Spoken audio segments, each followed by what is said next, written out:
everybody, Dr. S here, and I want to talk to you about the stance essay that we're about to do. Thank you for submitting your informative essay.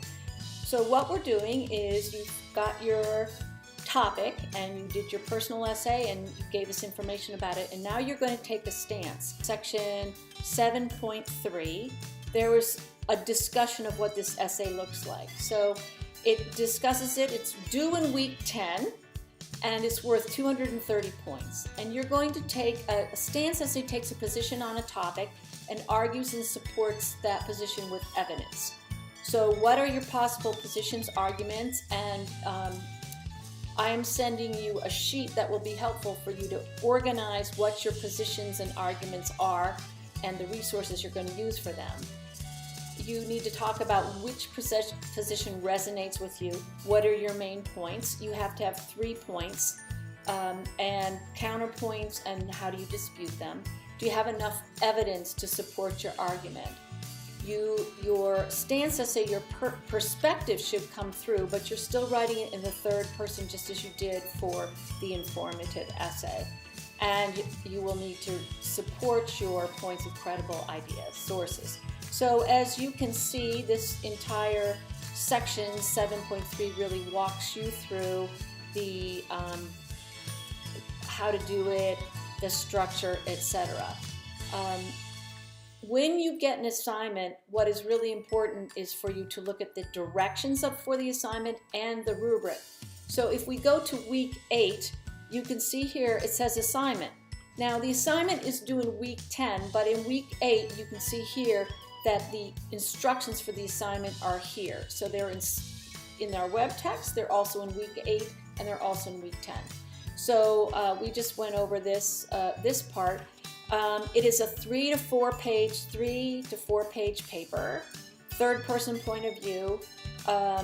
You have to have an introduction with a thesis statement with 3 points. Number 3 here, supporting body with 3 points. Your paragraphs need to be 5 to 7 sentences long, and each paragraph has to support each point of your thesis with relevant examples or statistics.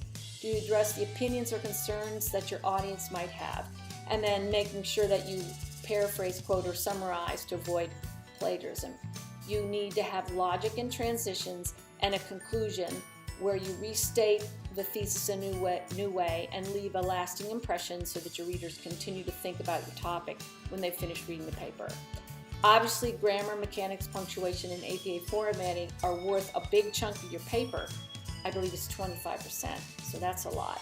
So it needs to be double space, Times New Roman 12 font, a cover page, in-text citations and references pages using the proper APA sourcing.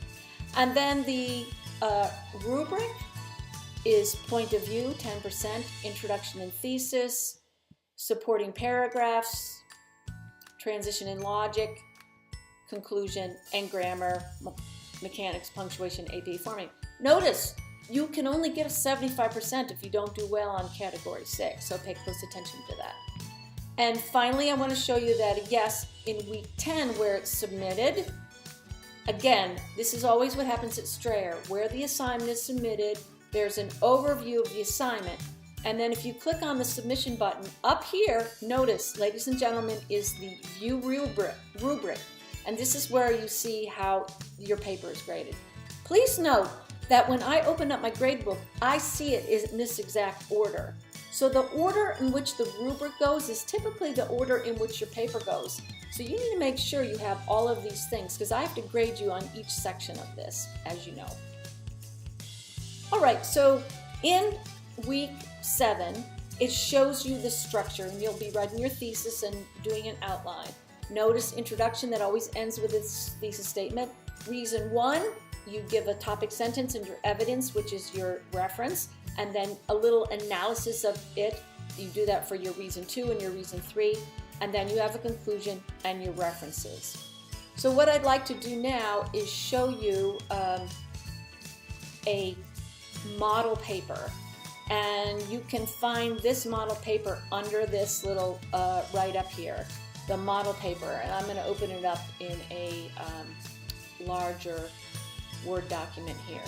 So this is the model paper, and you'll notice you've got your running head with the header, and you've got the your topic, and the middle material, which is 2 inches down from the header. Notice that it's Times New Roman 12 font. All right, so here you can see that you always put the title of your paper like this. You put it centered on the first line. And notice here's your introductory paragraph, and it has building several small parks would be the most effective way to increase urban green spaces in Birmingham, because multiple parks would affect a greater number of residents, allow for flexible construction, and capitalize on the use of brownfields. So here's your stance. You're saying building these parks would be a good thing, and you have 3 reasons. So it starts out, good transitional sentence. The benefits of green space in urban areas are numerous, and they go on here to talk about the residents. Notice here's an in-text citation. While green spaces provide a venue for recreation and socializing, they also decrease emotional distress for the people who visit them. Authors, comma, year, in parentheses, period is always at the end of the parentheses. And notice, the writer doesn't end with just the creditable source. They say, because the current global trend is a migration to urban environments in many communities, urban green spaces may provide the citizens only opportunity to interface with nature.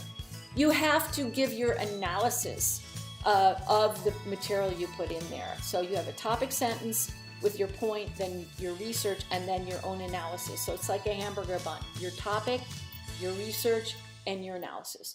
Additionally, good transition, green spaces provide services that improve the quality of life in a city. So, and then they go on to talk about that. So now they talk about, and according to the 2012 Birmingham Comprehensive Plan, they have all the statistics on how the planning is going along. And now, after they've discussed all of this first part, which is would affect a greater number of residents, 1, 2, 3 paragraphs on that, there they go on to say one reason constructing multiple small parks would be an effective approach to Birmingham's lack of green space, and that those parks would be in the proximity to many of the city's residents. So again, some more information about the residents. Okay, so then they go on to talk about another reason would be is the construction of these parks can be flexible. So they're moving into the next reason. And again, here's the signal phrase, a study performed in 2013 with the information here. So they're talking about the flexibility afforded by, and then they move into the third topic. This approach will capitalize on the use of brownfields. And they're discussed up here as well. The flexibility, they move in flexibility from flexibility to brownfields. And goes on, talks more about the plan. And then there is a final concluding paragraph. Reference page, alphabetical order, hanging indent, notice retrieve from if you have a website. Some have a DOI number, and so that's what a model paper looks like. We're coming to the end of the quarter, ladies and gentlemen, so please be certain to get in here and get going. It's going to go by really fast. So happy writing, and I wish you all the best.